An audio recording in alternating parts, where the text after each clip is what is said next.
manage to get the screw out again. Let's hope this time I don't drop it. It's going in, I think.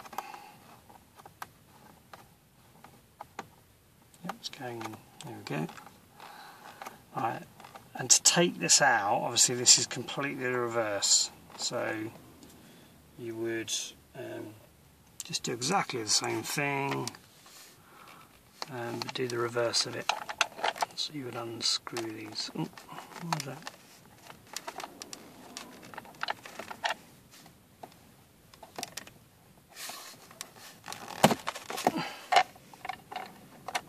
Just have to give that another little push to get it in.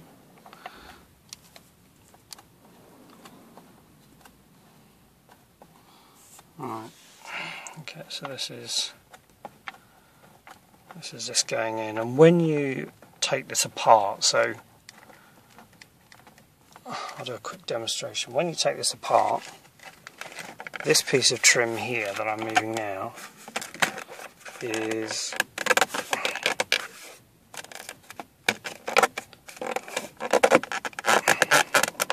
basically wedged in there. So it's just held in with clips. So you can see there. And all you would do is you would wiggle this trim and pull it at the same time, and it comes out. It's just held in by these two clips. So that comes out. So then what you do is you undo these two screws and take these out and store them somewhere safely, and then that's pretty much it. What you then do is you'd get a screwdriver, the likes of this kind of long screwdriver here, and you wedge it in underneath the top, I can't see that very well, in between the top of the instrument cluster and the trim, and just wedge it in there, taking care not to obviously crack it, and then you would kind of just wiggle it until the dash comes forward. So you would then pull it, and it does eventually. And mine was really difficult to pull out. At first I was pulling on the clips at the bottom and everything, and it wouldn't come out at all. And then I kind of put it in like this at a slight angle, and when I did, and then kind of wiggled it, eventually it just pulled forward enough for me to get my fingers behind it, and then pull it out the rest of the way. But that's all it is. So it's a bit of perseverance, and it can be a bit tough to get out, but that's it. And once you've done that, all the other steps, so taking the clip off, are exactly the same as I've done to put it back on, but it comes off the other way. So the little grey plastic bit on the clip flips up. You have to unclip it, you flip it up, and it releases the clip with all the electrics in. And then once you take that off, you've got the five or so connectors that hold the white plastic backing to the rest of the circuit board and instrument cluster. So you just unclip those and it pulls the back away. And then to remove the front, you don't have to remove the front, but it's easier to work on if you remove the front because it's got a bit of an angle on it. Everything would then be sloped. So to take that off, there's about 7 or 8 black clips. Again, these are just pop clips, so you just pop them off and it removes the two things. And then I've shown you how to do the rest of the circuit board and WD-40. So this is then just the refitting. So all the steps are just straightforward steps in reverse.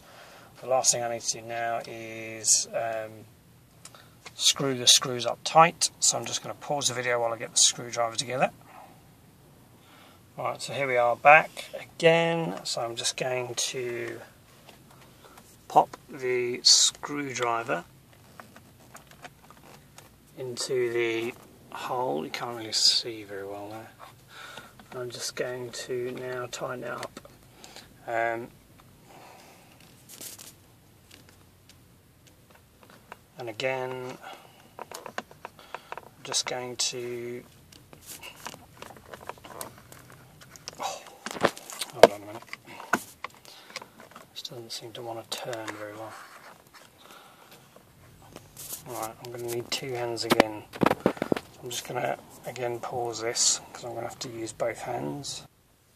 Okay, so this is me just finishing off tightening this one. Again, we don't need to over tighten it because it's only a plastic connector. So I'll take the screwdriver out and then I'll do the one on the other side. So that's it. Just drop the bit again. Pause again. And this is me now just tightening this one up.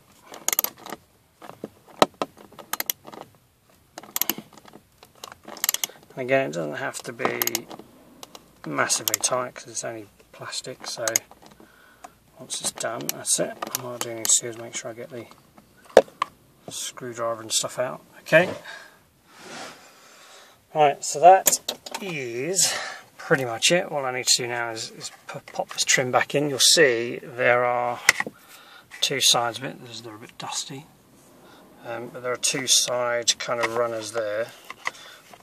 One there and one here that this trim slides onto. So if you kind of lay it on there like that, and then you can just wiggle it into place, and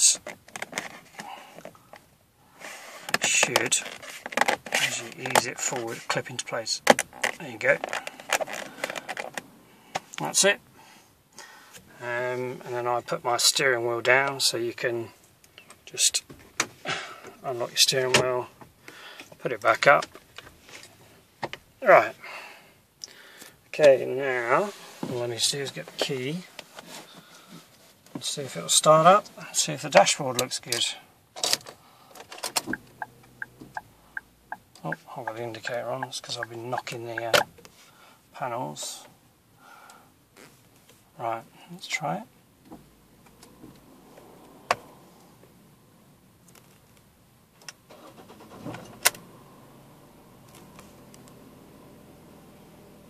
Okay,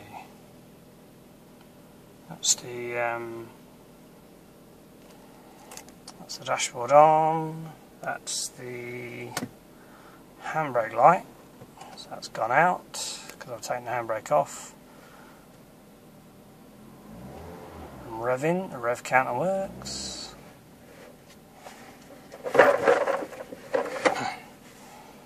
I'm just going to go forward a little bit. Okay, we're into drive, so let's go forward a bit.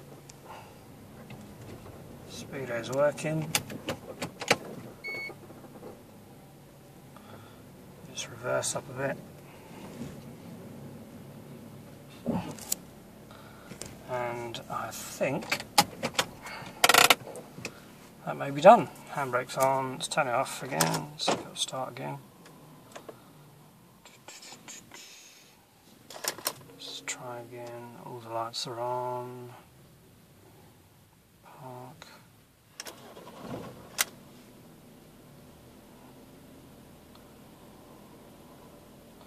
There we go, so I've now got no engine light on, which was the problem before. We'd get the engine light on, then we'd get a speed assist error, and we'd get all sorts of other things coming up. The various lights would be flashing. I'd get a power steering warning would come up here. I'd get an engine light coming on over here. I'd get this light up here coming on red all the time, and I'm not getting anything now. So there you go. Hopefully that's fixed the problem. And hopefully it'll work for you as well. Thanks very much.